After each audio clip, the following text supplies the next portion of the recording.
ఓం గం గణపతయే నమః. ఓం శరదిందు సమాకారే పరబ్రహ్మస్వరూపిణే వాసరాపీఠ నిలయే సరస్వతీ నమోస్తుతే. శ్రీ మహాసరస్వత్యై నమః. గురు బ్రహ్మ గురుర్విష్ణు గురుర్దేవో మహేశ్వరః. గురు సాక్షాత్ పరబ్రహ్మ తస్మై శ్రీ గురవే నమః.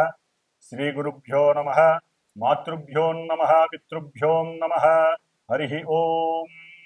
నీలాంజన సమాభాసం రవిపుత్రం యమాగ్రజం ఛాయామార్తాండ సంభూతం తం నమామి శనైశ్చరం. శనైశ్చరాయ నమః. వీక్షించేటటువంటి ప్రేక్షకులందరికీ కూడా వక్రిస్తున్నటువంటి శని భగవానుడి యొక్క అనుగ్రహం అందరికీ కలగాలని, అందరిలో ఉన్నటువంటి ఆలస్యము, బద్ధకము, నేను ఈ పని చేయలేను అనేటటువంటి కాన్ఫిడెంట్ లెవెల్స్ తొలగిపోయి చాలా ఉన్నతమైనటువంటి కీర్తి ప్రతిష్టలని, అట్లాగే ఆలస్యాన్ని, బద్ధకాన్ని వదిలితే చాలా అకుంఠిత దీక్ష పెరిగి క్రమశిక్షణ అనేటటువంటి ఆ యొక్క చర్య ద్వారా ఎంతో కీర్తిని, గౌరవాన్ని ఇచ్చేటటువంటి ఆ పరిస్థితిని తెచ్చేవాడు కర్మకారకుడైనటువంటి శని భగవానుడు. కాబట్టి ఈ శని భగవానుడు మరి కర్మ సాక్షి, ఆ సాక్షాత్తు ఆ సూర్య భగవానుడైతే కర్మకారకుడు అంటే పూర్వజన్మల్లో మనం చేసుకున్నటువంటి కర్మలన్నీ కూడా బ్యాలెన్స్గా ఉంచి ఈ జన్మలో అది జంతు రూపేణా కావచ్చు, మనిషి రూపేణా కావచ్చు, పక్షి రూపేణా కావచ్చు, ఏ రూపంలో మన యొక్క ఉచ్ఛ్వాస నిశ్వాసాలని వదులుతున్నామో ఆ జీవులందరూ కూడా శని యొక్క పాలనలో ఉన్నటువంటి వారే అని గమనించాలి. ఎందుకంటే మనకు ఉన్నటువంటి పంచభూతాలలో కనపడనటువంటిది వాయు. ఇది మనసు కన్నా అతివేగంగా ప్రయాణం చేస్తూ ఉంటుంది ఈ వాయువు అనేటటువంటిది. కాబట్టి ఈ వాయువు ద్వారానే ప్రతి జీవి కూడా కర్మని అనుభవిస్తూ, మంచి చెడులను అనుభవిస్తూ, ఉచ్ఛ్వాస నిశ్వాసాల ద్వారా అంటే మనం చేసేటటువంటి యోగా పరిక్రమ ద్వారా కావచ్చు, లేకపోతే వ్యాయామాల ద్వారా కావచ్చు, మన యొక్క శరీరంలో ఉన్నటువంటి ప్రతి అవయవము కూడా స్పందించి ఆ యొక్క గాలి లోపలికి పీల్చుకోవటం ద్వారా వాయువుని అది ఆక్సిజన్ రూపంలో ఆ శరీర భాగాలన్నిటికీ కూడా సరైనటువంటి పద్ధతిలో అంది మన యొక్క ఆయుష్ని పెంచేటటువంటి పరిస్థితిని కల్పించజేసేటటువంటి వాడు సాక్షాత్తు కర్మకారకుడైనటువంటి శని భగవానుడు. అంటే ఆయుకారకుడు ఆయనే, కర్మల్ని అనుభవించేటటువంటి స్థితిని తెచ్చేది ఆయనే, కర్మ పరిపక్వతని ఇచ్చేటటువంటి వాడు ఆ శని భగవానుడు అని అందరికీ తెలిసినటువంటి విషయమే. మరి ఆ శని భగవానుడు మార్చి 29వ తేదీ అర్ధరాత్రిన మీనరాశిలో పూర్వాభాద్ర నక్షత్రంలో తను రాశిని చక్కగా మారి ఆ మీనరాశిలో సంచరిస్తూ జూలై 13వ తేదీ వరకు అదే రాశిలో చక్కగా స్ట్రైట్ వేలో ఉత్తరాభాద్ర నక్షత్రంలో తన యొక్క సొంత నక్షత్రంలో స్ట్రైట్ వేలో చక్కగా రుజుమార్గంలో ప్రయాణం చేస్తూ వచ్చాడు. దీని ద్వారా, ఈ ప్రయాణం ద్వారా కొంతమందికి ఏలినాటి శనులు, అష్టమ శనులు, అర్ధాష్టమ శనులు, వేధాశని దోషాలు ఇవన్నీ కూడా చక్కగా పరిచయం అయినాయి. దాదాపుగా ఏప్రిల్, మే, జూన్, జూలై దాదాపు 120 రోజులు బట్టి కూడా 135 రోజులు బట్టి చక్కగా శని యొక్క అనుగ్రహాన్ని పొందుతున్నారు అని కూడా అనుకోవచ్చు. మరి ఈ జూలై 13వ తేదీన ఏంటి విశేషం అంటే రవి యొక్క గమనాన్ని బట్టి ఆయన నుంచి అంటే సూర్య భగవానుడి నుంచి ఎంతెంత దూరంలో ఏ గ్రహం ఉంటే ఆ రాశిలో ఉన్నటువంటి గ్రహం వక్రిస్తుంది. మనకు ముఖ్యంగా వక్రించేటటువంటి గ్రహాలలో శని భగవానుడు లాంగివిటీ ఎక్కువ కాలం వక్రిస్తాడు. గురు భగవానుడు ఆయన ఆల్రెడీ వక్రించాడు, ఆయన ఇప్పుడు రుజుమార్గంలో ఉన్నాడు. బుధుడు వక్రత్వం లేదు, అస్తంగత్వం ఉంటుంది. శుక్రుడు వక్రిస్తాడు. రవిచంద్రుడికి వక్రత్వం లేదు. రాహుకేతువులు ఆల్రెడీ వాళ్ళు వక్రత్వంతోనే ప్రయాణం చేస్తూ తాట తీస్తూ ఉంటారు అందరికీ కూడా. మరి ఈ విధంగా శని భగవానుడు జూలై 13వ తేదీ నుండి దాదాపుగా 137 రోజులు దాటి 138వ రోజు అంటే నవంబరు ఈ సంవత్సరం 2025 సంవత్సరం నవంబరు 28వ తేదీ వరకు కూడా అదే మీనరాశిలో 2 నక్షత్రాలు అంటే తన సొంత నక్షత్రంలో అక్టోబర్ 3, 2025 వరకు కూడా సొంత నక్షత్రంలో వక్రించి ఉండటం, ఆ తదుపరి వెనక్కి వస్తాడు ఆయన అంటే పూర్వాభాద్ర నక్షత్రంలో మళ్ళీ వక్రత్వాన్ని నవంబర్ 28 వరకు కూడా చారజలుపుతూ ఉంటాడు. దీని ద్వారా ఈ యొక్క శనిగ్రహ ప్రభావం వక్రత్వం అంటే ఏ గ్రహమైనా సరే ముఖ్యంగా తన యొక్క రుజుమార్గంలో ప్రయాణం చేసేటప్పుడు దాని యొక్క దృష్టులు ఒకలా ఉంటాయి, వక్రించినప్పుడు దాని యొక్క దృష్టులు మరొకలా ఉంటాయి. ముఖ్యంగా శాస్త్రరీత్యా శుభగ్రహాలు గనక వక్రిస్తే అవి శుభ ఫలితాలను ఇస్తాయని, పాపగ్రహాలు అనగా మనకి కుజుడు కానివ్వండి శని కానివ్వండి వక్రిస్తే అవి పాప ఫలితాలను ఇస్తాయని చెప్పి మనకి శాస్త్రంలో చెప్పబడి ఉంది.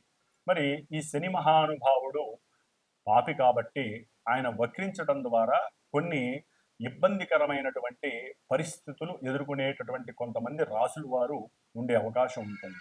మరి శని ముఖ్యంగా మన యొక్క ద్వాదశ రాశులలో మకర రాశికి కుంభరాశికి అధిపతి, అంటే కర్మస్థానానికి అభీష్ట స్థానానికి, అంటే కర్మ ద్వారా మనం చేసినటువంటి ఏ పనికైనా సరే అభీష్టం సిద్ధిస్తుందా, నెరవేరుతుందా, లేకపోతే బెడిసి కొడుతుందా అనేటటువంటి రెండింటినీ కూడా ఈ శని భగవానుడికే ఇచ్చి ఉన్నారు మకర కుంభరాశుల ద్వారా.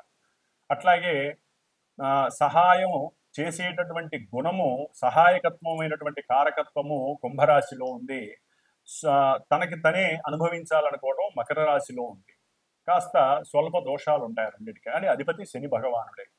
కాబట్టి ముఖ్యంగా ఈ మనకు ఉన్నటువంటి 27 నక్షత్రాలలో జలరాశి అయినటువంటి కర్కాటక రాశిలో ఉన్నటువంటి పుష్యమి నక్షత్రము, మరలా జలరాశి అయినటువంటి వృశ్చిక రాశిలో ఉన్నటువంటి అనురాధ నక్షత్రము, జలరాశి అయినటువంటి మీనరాశి, ఇప్పుడు ప్రెజెంట్ శని భగవానుడు ఉన్నటువంటి నక్షత్రము ఉత్తరాభద్ర నక్షత్రం, సొంత నక్షత్రంలో ఉన్నాడు. మరి ఈ యొక్క కర్కాటక రాశి, వృశ్చిక రాశి, మీనరాశి ఈ 3 జలరాశుల్లో భూతత్వ వాయుతత్వ గ్రహమైనటువంటి శని భగవానుడు ఆయన పరిపాలిస్తూ ఉంటాడు నక్షత్రాల ద్వారా. కాబట్టి ఆ నక్షత్రాలలోకి వచ్చినప్పుడు చంద్రుడు వారి యొక్క మానసికమైనటువంటి చర్యలు కొంతమందివి ఇబ్బందికరంగా ఉండే అవకాశం ఉంటుంది. కొంతమంది జాతకాలలో కనుక శని భగవానుడు చాలా ఉన్నతమైనటువంటి స్థితిలో ఉంటే వారికి అనుకూలమైనటువంటి పరిస్థితులు ఉంటాయి. ఏదైనా మనం పుట్టినటువంటి డేటు, టైము, ప్లేస్ని బట్టి మన యొక్క జన్మజాతకం మీద గ్రహాల యొక్క స్థితిగతులు ఆధారపడి ఉంటాయి. అంటే మనకున్నటువంటి ద్వాదశ రాశులు భావాలుగా మారతాయి, లగ్నంగా మారుతుంది. లగ్నం నుండి ఏ గ్రహానికి ఆధిపత్యము శుభమా అశుభం కలిగిందా దాన్ని బట్టి మనకి జాతకం నడుస్తూ ఉంటుంది. దాన్ని బట్టి ఆ గ్రహము ప్రస్తుతానికి వీరి యొక్క చంద్రుడు అంటే మనఃకారకుడు, చంద్రుడి నుండి ఏ రాశుల్లో ఉన్నాడు, ఏ నక్షత్రాల్లో ఉన్నాడో చూసుకుంటూ దీన్ని వెరిఫై చేస్తే గనక అప్పుడు ఫలితం అనేది కనపడడానికి అవకాశం ఉంటుంది. ఎందుకంటే కొంతమందికి మరి పనులు సక్రమంగా సాగవు, దగ్గర దాకా వచ్చి దూరం అయిపోతూ ఉంటాయి ఈ శని యొక్క ప్రభావం వలన. అట్లాగే జాతకాలలో, జన్మజాతకాలలో కనుక శని చంద్రుల యొక్క స్థితి కానీ, యుతి కానీ, కలయిక కానీ, ఒకరి నక్షత్రంలో ఒకళ్ళు ఉండటం ద్వారా కానీ ఈ విధంగా వాళ్ళిద్దరికీ గనక సత్సంబంధాలు ఉన్నట్లయితే ఆ యొక్క జన్మలగ్నాన్ని బట్టి ఆ భావాలు దెబ్బతింటాయి. దెబ్బతింటం అంటే ఆలస్యం అవ్వటం, 1కి 2-3 సార్లు జరగటం, అంటే వివాహాల విషయంలో, ముఖ్యంగా వివాహ విషయంలో, ఉద్యోగ విషయాలలో, అట్లాగే సంతాన విషయంలో. ఎందుకంటే శని ఆలస్యాన్ని సూచిస్తాడు ప్రతి విషయంలో, కానీ స్టాండర్డ్ సూచిస్తాడు, స్థిరత్వాన్ని. కాబట్టి కానీ చంద్రుడితో లింక్ అంత మంచిది కాదు. మానసికంగా ఎప్పుడు విచారాలని, వికారాలని కలుగు చేస్తూ ఉంటాడు. సరే, శశిమంగళ యోగం అనేటటువంటిది అది కొంతమంది లగ్నాలలో కలుగుతూ ఉంటుంది. ఆ దశలు అంతర్దశలు వచ్చినప్పుడు వారికి శశిమంగళ యోగం మనకి ఉన్నాయన్నమాట. ఆ యోగాలలో వారికి యోగాన్ని ఇస్తాడు. అది తర్వాత విషయం. అది జన్మజాతకం చూస్తే గానీ తెలియదు. కాబట్టి మరి ఈ శని భగవానుడు ఇప్పుడు వక్రిస్తున్నాడంటే ఆయన ఇప్పటి వరకు కొన్ని రాశులు వారికి మేషాది ద్వాదశ రాశుల వారికి కొంతమందికి ఏలినాటి అష్టమ అర్ధాష్టమ శని ప్రభావాలు అధికంగా ఉంటాయి కదా. ఆ రాశుల వారికి ఈయన వక్రించడం ద్వారా పనుల విషయంలో కొంత ముందుకు వెళ్ళటానికి అవకాశం ఉంటుంది. ఎందుకంటే వక్రత్వం, పాపగ్రహం వక్రత్వం చెందడం ద్వారా ఆయన ఇచ్చేటటువంటి ఫలితాల విషయంలో మరి నిదానం అంటే తొందరగా ఇవ్వడానికి అవకాశం ఉంటుంది. కొలాప్స్ చేస్తున్నాడంటే లేదు, చక్కగా ఇవ్వడానికి అవకాశం ఉంటుంది. ఆ విధంగా కొంతమంది రాసుల వారు బయటపడి ఈ నవంబర్ 28 లోపల వరకు కూడా వారికి జరగవలసినటువంటి వివాహ ప్రక్రియలు కావచ్చు, సత్సంతాన విషయం కావచ్చు, లేదా ఈ యొక్క ఉద్యోగ విషయాలు కావచ్చు, ఏ పని ముట్టుకున్నా జరగనటువంటి వాళ్ళకి పనులు జరిగే అవకాశం ఉండొచ్చు, కోర్టు వ్యవహారాల విషయంలో సక్రమమైనటువంటి తీర్పు లభించవచ్చు. ఇట్లా ఎన్నో రకాలైనటువంటి శుభాలు జరగడానికి అవకాశం ఉంటుంది. కొంతమంది మేము శని నుంచి అంటే ఏళ్ళనాటి శనిలో అయిపోయినాయి, మేము ఫ్రీగా ఉన్నాం అనుకుంటారు చూసారా.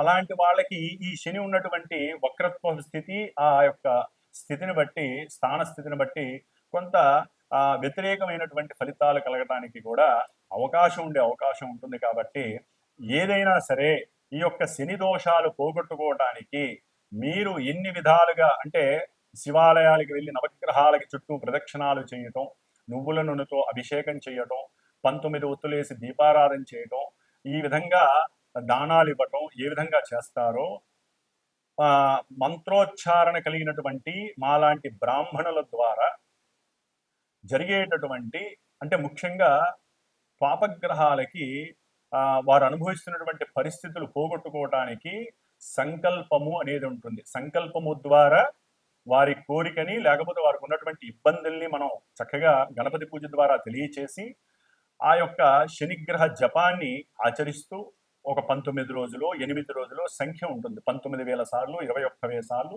సంఖ్య ఉంటుంది. అంత సార్లు వేదమంత్రాన్ని పఠిస్తూ శమగ్నిరగ్నిష్కరశ్చన్నస్తపత సూర్య శంబాతో వాత్పరప అపస్రద అనేటటువంటి వేదమంత్రాన్ని చక్కగా 19,000 సార్లు 19 రోజులు చక్కగా జపిస్తూ, ఎందుకంటే వచ్చేటటువంటిది శ్రావణ మాసం, దీక్షాధారణలు కూడా కొంతమంది చేస్తారు శని భగవానుడికి. కొంతమంది మనకి రాజమండ్రి సైడ్ ఉన్నటువంటి శని భగవానుడి ఆలయానికి, నాసిక్ దగ్గర ఉన్నటువంటి శని భగవానుడి శని సింగనాపూరు ఇట్లాంటి వాటికి వెళ్ళే అవకాశాలు ఉంటాయి దీక్ష తీసుకొని. కాబట్టి శ్రావణ మాసంలో శుద్ధ విధియ రోజున ప్రారంభం చేసి ఈ యొక్క శనిగ్రహ భగవానుడి యొక్క జపాన్ని 19 రోజులు అంటే బహుళ శ్రావణ మాసంలో బహుళ పంచమి వరకు కూడా రోజుకి 1000 సార్లు చెప్పిన వేదమంత్రాన్ని శనిగ్రహ మంత్రాన్ని జపించి చివరిలో చక్కగా స్వామివారికి హోమం చేయటం అనేటటువంటిది, అంటే షష్ఠి రోజు కావచ్చు, పంచమి రోజు కావచ్చు, స్వామివారి యొక్క శనిగ్రహ పాశుపత హోమాన్ని ఆచరించటం. ఎవరైనా ఈ శనిగ్రహ ప్రాబ్లమ్స్ ఉన్నటువంటి వాళ్ళు ఆ హోమంలో పాల్గొనొచ్చు. అట్లాగే అక్కడికే ఒక బ్రాహ్మడికి వస్తే ఆ బ్రాహ్మడికి శనిగ్రహానికి సంబంధించినటువంటి దానాలు మీరు చక్కగా ఇచ్చుకోవచ్చు. అవన్నీ కూడా అట్లాగే మా యొక్క శ్రీమాత జ్యోతిషాలయ పీఠంలో ప్రతి అమావాస్యకి కూడా నవగ్రహాలకి సంబంధించినటువంటి నక్షత్రాలు, అంటే పాప నక్షత్రాలు కొంతమందికి ఉంటాయి, వివాహానికి సంబంధించిన ఇబ్బందికరమైన నక్షత్రాలు కొన్ని ఉంటాయి, వాటికి సంబంధించినటువంటి, అట్లాగే అమావాస్య రోజుల్లో పుట్టినటువంటి వారి గురించి, ఎందుకంటే శని అమావాస్యకి అధిపతి శని భగవానుడు. కాబట్టి పితృశాపాలు, మాతృశాపాలు, కొన్ని పితృశాపాలు ఉంటాయి మెయిన్ ముఖ్యంగా. ఆ శాపాలు పోవటానికి కూడా అమావాస్య రోజున మా యొక్క పీఠంలో ఈ యొక్క నవగ్రహ నక్షత్ర సహిత శనిగ్రహ పాశుపత హోమము, మృత్యుంజయ హోమము ప్రతి అమావాస్యకి జరుగుతూ ఉంటుంది. కాబట్టి ఈ విధంగా శ్రావణ మాసంలో ఈసారి 2వ తారీఖు నుంచి మరి 19 రోజులు ఈ యొక్క జపము ఆచరిస్తూ 19 రోజులు కూడా ఉన్నంతలో నియమనిష్టలతో ఆచరిస్తూ ఎవరికి ఏ రకమైనటువంటి శుభాలు జరగాలో అది నిత్య సంకల్పంలో చెప్తూ ఆ హోమాన్ని చేయటం అనేటటువంటిది విశేషమైనటువంటి ప్రక్రియగా నేను పెట్టుకున్నాను. కాబట్టి ఎవరైనా దీంట్లో సంకల్పయుక్తంగా మనస్ఫూర్తిగా చేయించుకోవాలనుకుంటే నన్ను సంప్రదించగలరు ఫోన్ చేసి. కాబట్టి ఈ విధంగా శని భగవానుడి యొక్క వక్రత్వం వలన కొన్ని ఆలస్యంగా జరగాల్సినవి ఫాస్ట్గా జరిగే అవకాశాలు ఉంటాయి. ఆయన యొక్క దృష్టి ప్రభావం కూడా ఇప్పటి వరకు 12వ తారీఖు వరకు పడేటటువంటి దాన్ని బట్టి కొంచెం ముందు రాశి మీద పడే అవకాశం ఉంటుంది. కాబట్టి అవి ఏమేమి రాశులు, మేషం నుంచి ద్వాదశ రాశుల వారికి వక్రత్వం కలిగినటువంటి శని భగవానుడు ఏ విధమైనటువంటి భావాల మీద ఏ విధమైనటువంటి పరిస్థితుల్ని కలుగజేస్తాడో మనం చక్కగా తెలుసుకుందాం. కాబట్టి 138 రోజులు శని వక్రత్వం వలన ఎన్నో మధ్యలో మనకి కుజుడు కూడా ఈ నెల 29 నుంచి ఆయనకి ఎదురుకుండా వస్తాడు. కాబట్టి అది నెక్స్ట్ ఏదైనా వీడియోలో తెలియజేస్తాను. ఈ శని కుజుల యొక్క విపరీతమైనటువంటి దృష్టి విభేదం అనేటటువంటిది చాలా ఇబ్బందులు కూడా కలుగజేస్తుంది ప్రపంచానికి. అట్లాగే కొన్ని రాశుల వారికి కూడా ఆ ఇబ్బందులు కలుగజేస్తే అది నెక్స్ట్ వీడియోలో తెలియజేసుకుందాం చక్కగాను. కాబట్టి ఈ వక్రత్వపు శని యొక్క దోషాలు ఏ విధంగా ఉంటాయి, ఏ విధంగా కొంతమంది లాభపడతారో చక్కగా మనం తెలుసుకుందాం. ఓం శం శనైశ్చరాయ నమః. మిథున రాశి వారికి ఈ నెల జూలై 13వ తేదీ నుండి నవంబర్ 28వ తేదీ వరకు 10వ స్థానంలో ఉన్నటువంటి శని భగవానుడు వక్రించడం ద్వారా వీరికి పూర్తిగా 9వ భావానికి సంబంధించినటువంటి ఫలితాలు సాధ్యమైనంతవరకు కనబడడానికి అవకాశం ఉంటాయి. అంటే ఇప్పటి వరకు ఈ యొక్క మిథున రాశి వారికి ఉద్యోగ విషయంలో మార్పులు చేర్పులు అనేటటువంటి కాస్త ఆందోళన, అట్లాగే ఇక్కడి నుంచి ఏదన్నా దూరంలోకి వేస్తారేమో, ఇక్కడి నుంచి ఇంకెక్కడికైనా మారాలేమో అనేటటువంటి ఆందోళన, తెలియనటువంటి లోపల మానసిక అనుమానంతో కూడినటువంటి భయము మిథున రాశి వారికి ఈ శని వలన దాదాపు 4 నెలల బట్టి ఉద్యోగ విషయంలో కాస్త బెడదగానే ఉంది అని చెప్పుకోవచ్చు. శని భగవానుడి యొక్క దృష్టి చతుర్థం మీద పడుతోంది మిథున రాశి వారికి, అంటే విద్యాస్థానం మీద. ముఖ్యంగా విద్యార్థులకి చదువు విషయంలో, ఉన్నతమైనటువంటి చదువు విషయంలో కొన్ని ఇబ్బందులు పడటం, అట్లాగే తల్లిగారు ఒప్పుకోకపోవటం, కుటుంబంలో లేదా బంధువుల వలన కొంత చెడిపోవటం, దానివల్ల వాళ్ళు ఎక్కువగా వాళ్ళు అనుకున్న స్థాయికి చదవలేకపోవడం, ఇలాంటివన్నీ జరగడానికి అవకాశాలు ఉన్నాయి మిథున రాశి వారికి. అయితే ఇప్పుడు వక్రించడం ద్వారా, ఈ శని భగవానుడు వక్రించడం ద్వారా వీరు ఉన్నతమైనటువంటి చదువులు ఎవరైతే చదవాలి అని అనుకుంటున్నారో వారికి కొంత ఈ 4.5 అంటే నవంబరు ఎండింగ్ వరకు లోపల కూడా ఈ ఉన్నతమైనటువంటి విద్యాభ్యాసానికి శని భగవానుడు చాలా అనుకూలిస్తాడని చెప్పుకోవచ్చు. వక్రించినటువంటి శని 9వ భావ ఫలితాలు అంటే శీఘ్రంగా ఇవ్వడానికి అవకాశం ఉంటుంది. కంపల్సరీ వారు ఆ యోగాన్ని పొందే అవకాశం ఉంటుంది. అట్లాగే ధన విషయంలో కూడా కొంత వీరు వ్యాపారపరంగా మిథున రాశి వారికి ఈ శని భగవానుడు వ్యాపారపరంగా కూడా అవతల వాళ్ళు వీళ్ళతో మింగిల్ అవ్వటం, అంటే అనుకూలంగా మాట్లాడేటటువంటి స్థితికి రావటం, లెక్కలు ఇప్పటి వరకు ఏదైనా లెక్కలు అదని ఇదని కొంచెం విభేదంగా చూసినా కూడా కొంచెం అవతల వ్యక్తి మిమ్మల్ని అర్థం చేసుకోవటం, వారు చేసినటువంటి పొరపాట్లకి మీతో సర్ది చెప్పుకోవటం, వ్యాపారపరంగా ఏదో తప్పు జరిగింది వదిలేసేయండి అని ఒక రాజీకి రావటం, ఇలాంటి వాటి వలన కూడా వ్యాపారంలో కాస్త ఉన్నతమైనటువంటి స్థితి, వ్యాపారంలో వృద్ధి కలగటానికి మిథున రాశి వారికి శని భగవానుడి యొక్క దృష్టి చాలా చాలా ఉపయోగపడుతోంది. అట్లాగే ఆరోగ్యరీత్యా కూడా వీరికి కొంచెం జాగ్రత్తగా కొంత హాస్పిటల్స్, కరెక్ట్ అయినటువంటి హాస్పిటల్స్ని ఎంచుకోవాలి. మిథున రాశి వారు సరైనటువంటి మందులు వాడేటటువంటి పరిస్థితులను కూడా ఎంచుకోవాలి. అట్లాగే భార్యాభర్తలు, ముఖ్యంగా భార్యాభర్తల విషయంలో అంటే ఇప్పటికే కొంతమందికి ఎవరికైనా సరే ఎడబాటుగా ఉన్నటువంటి వారికి ద్వితీయ కళ్యాణం పైన కొంత ఆశలు చిగురించడానికి అవకాశం ఉంటుంది మిథున రాశి వారికి. అంటే రెండో పెళ్లి చేసుకోవాలనే ఒక ఫీలింగ్ ఆల్రెడీ వాళ్ళు ఉంటుంది. అది బయటపడి అది ఫాస్ట్ మూమెంట్, అంటే మూమెంట్ అనేటటువంటిది ఫాస్ట్గా వెళ్ళటానికి ఈ 4.5 నెలలు ఉపయోగపడే అవకాశాలు ఉంటాయి. ఈ రకంగా వారు మా కర్మకి సరైన సార్థకత రావాలి, నాకంటూ ఒక వయసు మీరిన తర్వాత ఇంకో వ్యక్తితో నాకు కంపల్సరీ సహాయ సహకారాలు ఉండాలి అనే ఒక మానసిక వాంఛ వాళ్ళలో ఆల్రెడీ ఉంటుంది, లేకపోయినా ఇప్పుడు కలుగుతుంది. కాబట్టి ద్వితీయ కళ్యాణం వైపు వీరి యొక్క అభీష్టము ఆనందంతో కూడినటువంటి పరిస్థితి కలిగి ఏదో రకంగా దైవాలకి దూర ప్రాంతంలో ఉన్నటువంటి దైవారాధనకు వెళ్ళటం, ఆ దేవుణ్ణి ప్రార్థన చేయటం, లేకపోతే బ్రాహ్మణుల ద్వారా సరైనటువంటి పూజలు పునస్కారాలు చేసుకొని వాళ్ళ జాతకంలో ఆ యోగం ఉందో లేదో చూసుకొని ఈ విధంగా ముందుకు వెళ్ళడం ద్వారా శని ఈ నవంబర్ ఎండింగ్ లోపల అటువంటి వాళ్ళకు కూడా వివాహపరమైనటువంటి అనుకూలతలు కలుగజేస్తారు. కొంతమంది వివాహ వ్యవస్థలో ఇప్పటి వరకు కూడా ఏదో విషయం చెప్తాము అని చెప్పి డిసప్పాయింట్ చేసిన వాళ్ళు కూడా, అంటే ఎవరో ఒకరు వధూవరులు ఉంటారు కదా, వాళ్ళు కూడా వారి యొక్క నిర్ణయాన్ని అనుకూలంగా చెప్పేటటువంటి పరిస్థితులు కూడా మిథున రాశి వారికి ఈ వక్రించిన శని యొక్క దృష్టి పడడం ద్వారా అవతల వ్యక్తులు తమ యొక్క అభీష్టాన్ని తెలిపి వివాహం నవంబర్ ఎండింగ్ లోపల అవడానికి కూడా చాలా వరకు అవకాశాలు ఉన్నాయి. ఏదేమైనప్పటికీ శని భగవానుడి యొక్క స్తోత్రాలు వక్రించాడు కాబట్టి, పాపి కాబట్టి మనకి ఎంత లాభాన్ని కలుగజేస్తాడని ఒక ఉద్దేశంతో ఉన్న ఆయన అనుగ్రహాన్ని పొందండి. ఆయనకి సంబంధించినటువంటి పూజలు పునస్కారాలు చేసుకుంటూ రుద్రాభిషేకం ద్వారా ఆ యోగాన్ని పుణికిపుచ్చుకోండి. ఓం శం శనైశ్చరాయ నమః.